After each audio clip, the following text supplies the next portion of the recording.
juste 19h sur Aloula et c'est le journal à la une de l'actualité ce soir.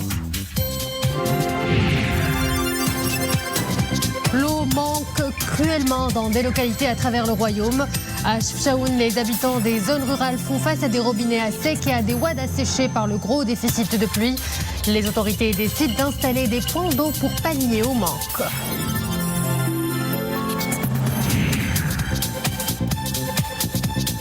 On les appelle les septembristes, ces vacanciers qui voyagent à contre-courant vers la fin de l'été. Attirés par la météo clémente et par les prix abordables, ce soir nous irons à Marrakech où l'arrière-saison attire beaucoup de touristes.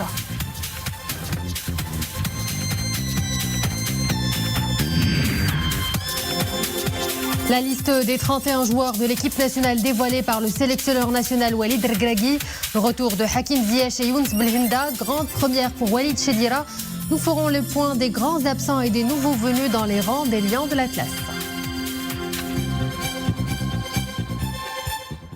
Bonsoir à tous. Sur haute instruction de Sa Majesté le Roi, chef suprême et chef d'état-major général des Forces armées royales, le général de corps d'armée, inspecteur général des Forces armées royales et commandant de la zone sud, accompagné d'une importante délégation militaire, s'est rendu en Israël en vue de participer à la première conférence internationale sur l'innovation de défense.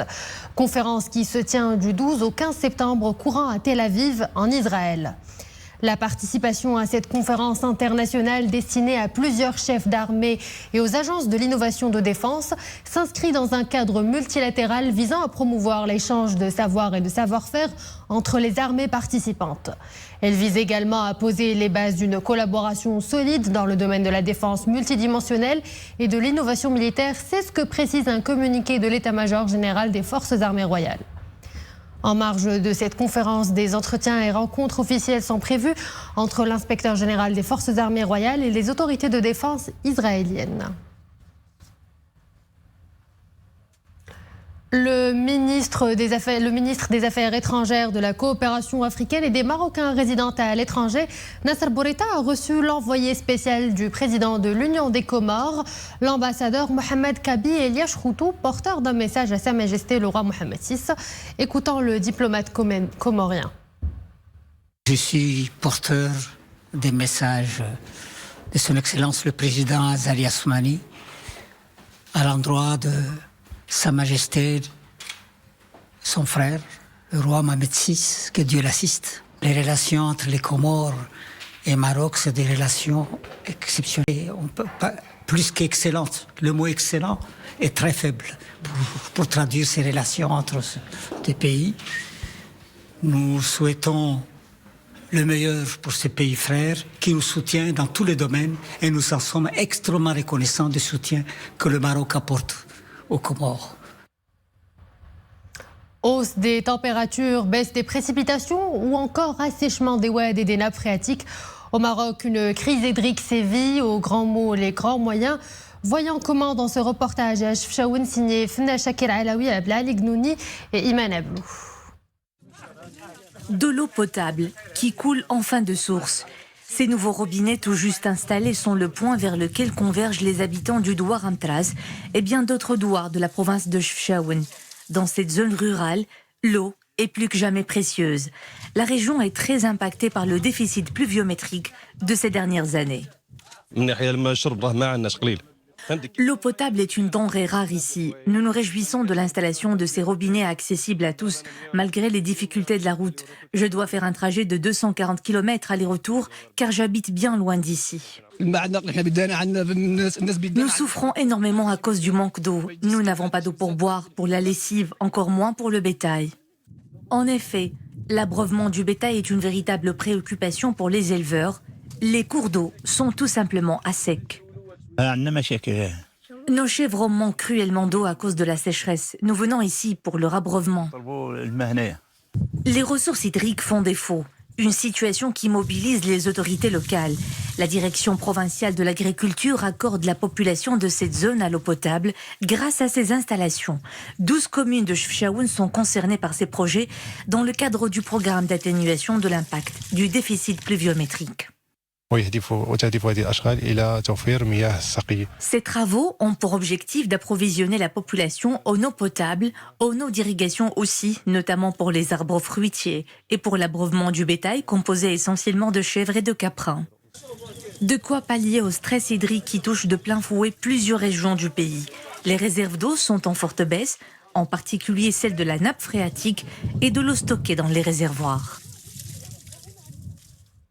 La saison des labours commence. Les agriculteurs sortent leurs engins pour retourner la terre en prévision des premières pluies qui viendront fertiliser leurs terres. Reportage à Ifrane, Ahmed El Fadeli et Boubkar Ben Gabret. La machine a du mal à retourner la terre. Le sol est dur après une longue période de sécheresse. Dans la province d'Ifrane, l'heure est au labour. Le mois d'octobre, c'est bientôt. Et la terre doit être travaillée avant l'arrivée des premières précipitations. Nous préparons le sol comme chaque année en cette même période de l'année. La terre doit être bien retournée pour pouvoir semer à partir de la fin d'octobre, début novembre. Nous espérons avoir de la pluie d'ici là. Il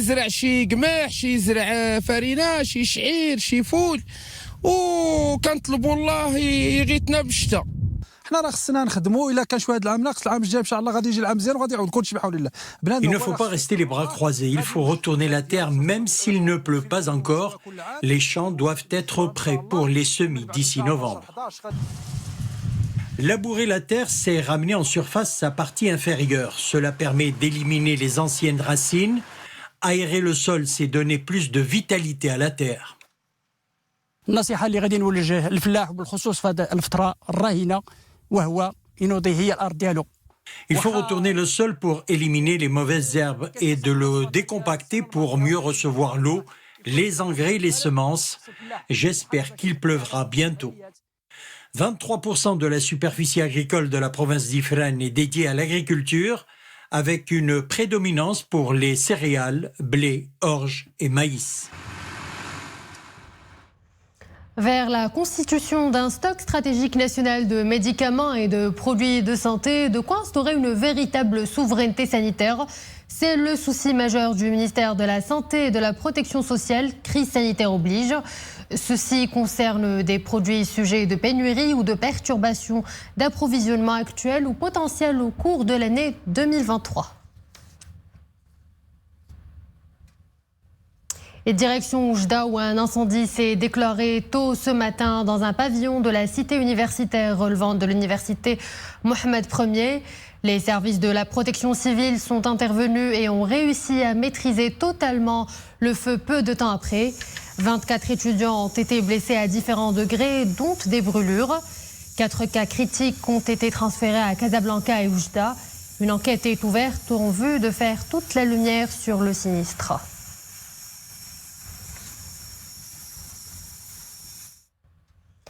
L'été touche bientôt à sa fin. En ce mois de septembre, synonyme de rentrée pour bon nombre d'entre nous, quelques-uns profitent des températures clémentes du mois pour partir en vacances. À Marrakech, la fréquentation n'a pas chuté, tout au contraire. Maria Aoued. Dans les jardins du palais Bahia, un joyau d'architecture mauresque, les septembristes sont là. Baignés de lumière et à l'ombre des bananiers, les vacanciers profitent de cette parenthèse hors du temps. Chez nous, les enfants ont repris l'école et pour nous, les parents, pour voyager, c'est plus facile sans les enfants.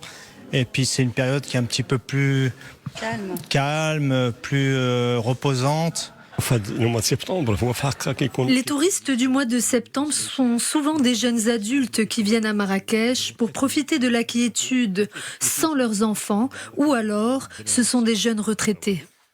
Attirés par les prix abordables, une météo souvent plus clémente et un séjour au calme, ils viennent de loin pour profiter des splendeurs architecturales de la ville et de ses nombreuses attractions culturelles. Je suis nigérienne et je viens à Marrakech car c'est une ville vraiment féerique. Il y a des palais merveilleux où je peux prendre de très belles photos. Oui, on est ici du Québec pour venir visiter votre belle région au mois de septembre. La raison, c'est parce qu'il y a encore de la chaleur, mais il ne fait pas trop chaud aussi, donc c'est très, très agréable. À À Marrakech, l'arrivée de l'automne sonne le début de la haute saison touristique. Les journées sont plus courtes, l'ensoleillement y est plus doux et les touristes toujours plus nombreux. Marrakech se pare alors de ses plus beaux atouts. Les professionnels de la pâtisserie marocaine ont épaté le prestigieux jury de la 5e Coupe d'Afrique de la pâtisserie qui s'est tenue à Dakhla. L'équipe marocaine a remporté ce prix après 10 heures de compétition où elle a rivalisé de créativité et d'originalité. Un voyage à travers les saveurs et les douceurs qui feront frétiller vos papilles. Sur place, le reportage de Bkar Dlimi, Mohamed Iddas, Zakaria Moukinbillah et Iman Ablou. On dirait presque des sculptures artistiques, mais en fait, ce sont des pièces de pâtisserie, histoire de flatter vos pupilles avant vos papilles. C'est le vœu de ces chefs pâtissiers africains. Ce plateau de gâteaux concocté par les meilleures toges marocaines d'inspiration marine a particulièrement séduit le jury, jusqu'à leur accorder la précieuse Coupe continentale. Dieu merci, nous avons décroché la première place. Le Maroc sera donc présent à la Coupe du Monde de la pâtisserie prévue l'année prochaine en France. Cette édition est spéciale car elle se tient pour la première fois au cœur des provinces du Sud, à Dakhla. Après l'effort, le réconfort et la récompense pour nos pâtissiers. Les îles Maurice et la Tunisie accèdent respectivement à la 2e et la 3e marche du podium. Le Ghana reçoit un prix spécial pour le meilleur esprit d'équipe. Cette 5e édition a connu une forte concurrence des chefs. Ils ont fait montre de beaucoup de créativité. Tout cela contribue à promouvoir le Maroc et l'Afrique en tant que destination touristique de choix. J'ai trouvé qu'il y avait eu énormément de progrès dans les pays africains. Et c'est vrai que moi je suis ému et heureux de voir que des jeunes comme ça, avec pas grand-chose, font un travail exceptionnel. On a vu des jeunes motivés, on a vu des jeunes heureux. 2 jours durant, les équipes de 8 pays africains ont offert des voyages à travers les goûts et les couleurs. Techniques de travail sophistiquées, création et mise en valeur des plats ont été nécessaires pour se démarquer. Rendez-vous est pris pour janvier prochain à Lyon pour la Coupe du Monde de la pâtisserie avec la participation des 3 pays africains sacrés. On en sait un peu plus sur la composition de la sélection nationale qui va affronter les 23 et 27 septembre ses homologues du Chili et du Paraguay. Le sélectionneur national Walid Regragui a dévoilé la liste des 31 joueurs retenus pour les 2 rencontres. Elle signe le grand retour de Hakim Ziyech, Younes Belhenda et bien d'autres. Les développements, Boubacar Mghbret. C'est devant un parterre de journalistes que le sélectionneur national Walid Regragui dévoile la liste des joueurs convoqués pour les 2 prochaines rencontres amicales. On a les défenseurs centraux, Rekoun Ashraf Dari du Stade Brestois, on a Sami Maé du Ferencváros, Hongrie, Jawed Yamik du Valladolid, Romain Seyss du Beşiktaş, et on a Badar Banoun du Qatar Club Qatar. On a les arrières latéraux, Rekoun Inch'Allah Ashraf Hakimi du Paris Saint-Germain, Noussel Mazraoui du Bayern Munich, Hamza Al Moussaoui du Berken, et on a Yahya Atiatullah du Wydad Bidawi. 2 anciens cadres font leur retour. Les 2 hommes n'avaient plus été convoqués depuis plus d'1 an.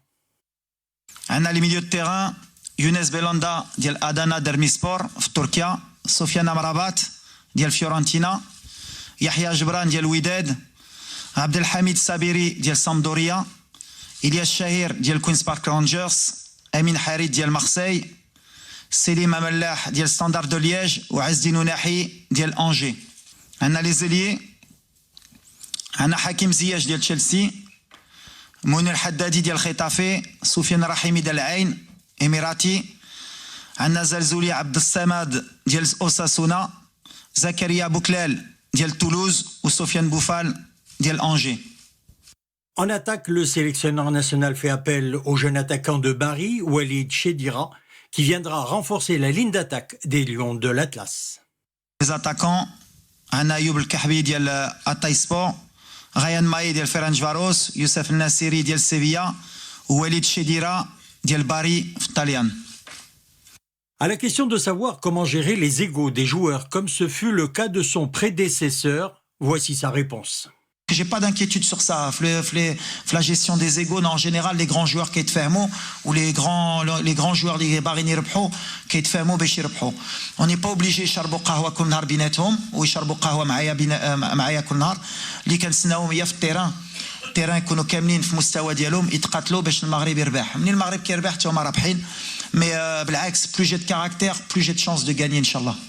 31 joueurs sont donc retenus pour les matchs amicaux en Espagne contre le Chili le 23 septembre et le Paraguay le 27 du même mois. Le mondial, c'est dans un peu plus de 2 mois. Le Maroc est dans le groupe comprenant la Belgique, la Croatie et le Canada. Et voilà, c'est la fin de cette édition. Merci à vous de l'avoir suivi. Excellente soirée sur Al Oula.